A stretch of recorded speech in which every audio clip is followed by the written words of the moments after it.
No princípio era o Verbo, e o Verbo estava com Deus, e o Verbo era Deus. Ele é o primogênito de toda a criação. Tudo foi criado por ele e para ele. Glória a Deus.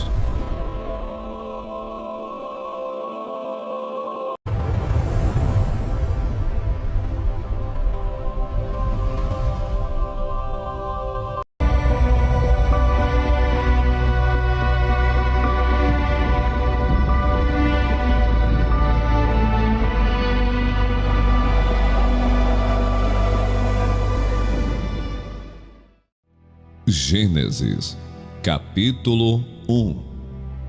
No princípio Deus criou os céus e a terra. A terra era sem forma e vazia. Havia trevas sobre a face do abismo, e o Espírito de Deus se movia sobre as águas. Então Deus disse: haja luz, e houve luz. E Deus viu que a luz era boa, e fez separação entre a luz e as trevas.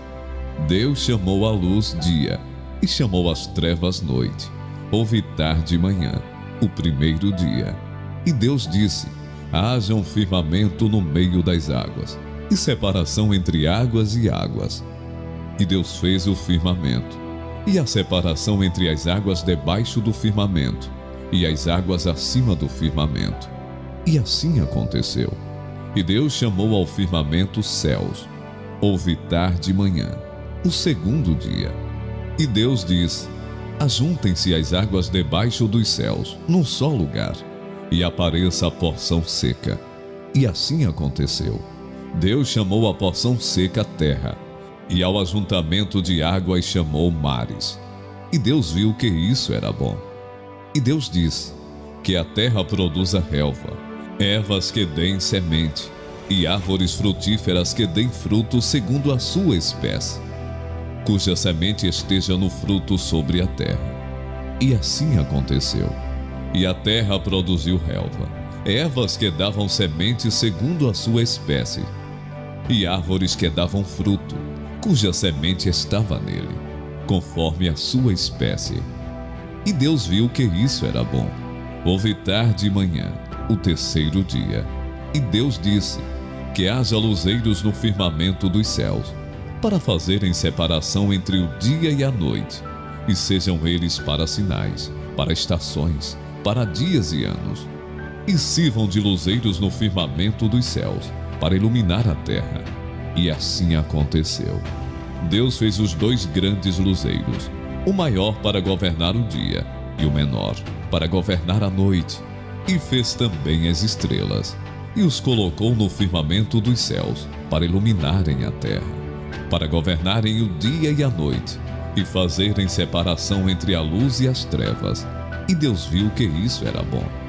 Houve tarde e manhã, o quarto dia. E Deus disse: que as águas sejam povoadas de enxames de seres vivos, e as aves voem sobre a terra, sob o firmamento dos céus. Assim Deus criou as grandes criaturas marinhas, e todos os seres vivos que se movem, os quais povoam as águas, segundo as suas espécies, e todas as aves, segundo as suas espécies. E Deus viu que isso era bom. E Deus os abençoou, dizendo: sejam fecundos, multipliquem-se e encham as águas dos mares, e na terra se multipliquem as aves. Houve tarde e manhã, o quinto dia. E Deus disse: que a terra produza seres vivos, conforme a sua espécie, animais domésticos, animais que rastejam e animais selvagens, segundo a sua espécie. E assim aconteceu. E Deus fez os animais selvagens, segundo a sua espécie, e os animais domésticos, conforme a sua espécie, e todos os animais que rastejam sobre a terra, segundo a sua espécie. E Deus viu que isso era bom. E Deus disse: façamos o ser humano à nossa imagem, conforme a nossa semelhança. Tenha ele domínio sobre os peixes do mar, sobre as aves dos céus, sobre os animais domésticos, sobre toda a terra e sobre todos os animais que rastejam pela terra. Assim Deus criou o ser humano à sua imagem. A imagem de Deus o criou. Homem e mulher os criou. E Deus os abençoou e lhes disse: Sejam fecundos, multipliquem-se, encham a terra e sujeitem-na. Tenham domínio sobre os peixes do mar, sobre as aves dos céus e sobre todo animal que rasteja pela terra. E Deus disse ainda: Eis que lhes tenho dado todas as ervas que dão semente, e se acham na superfície de toda a terra, e de todas as árvores em que há fruto que dê semente. Isso servirá de alimento para vocês. E para todos os animais da terra, todas as aves dos céus, e todos os animais que rastejam sobre a terra, em que há fôlego de vida, toda erva verde lhes servirá de alimento. E assim aconteceu. Deus viu tudo o que havia feito, e eis que era muito bom. Houve tarde e manhã, o sexto dia. Gênesis, capítulo 2. Assim, pois, foram acabados os céus e a terra, e tudo o que neles há. E havendo Deus terminado no sétimo dia a sua obra, que tinha feito, descansou nesse dia de toda a obra que tinha feito. E Deus abençoou o sétimo dia, e o santificou, porque nele descansou de toda a obra que como Criador tinha feito. Esta é a gênese dos céus e da terra, quando foram criados, quando o Senhor Deus os criou. Não havia ainda nenhuma planta do campo na terra, pois ainda nenhuma erva do campo havia brotado, porque o Senhor Deus não tinha feito chover sobre a terra, e também não havia ninguém para cultivar o solo. Mas uma neblina subia da terra e regava toda a superfície do solo.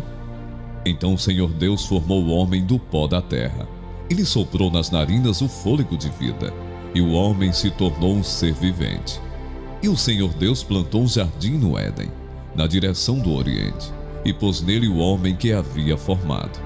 Do solo o Senhor Deus fez brotar todo tipo de árvores agradáveis à vista e boas para alimento, e também a árvore da vida no meio do jardim, e a árvore do conhecimento do bem e do mal.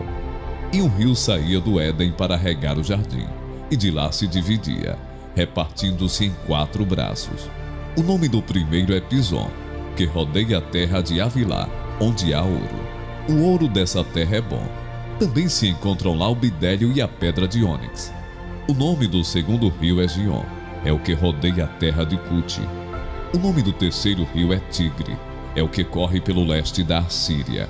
E o quarto rio é o Eufrates.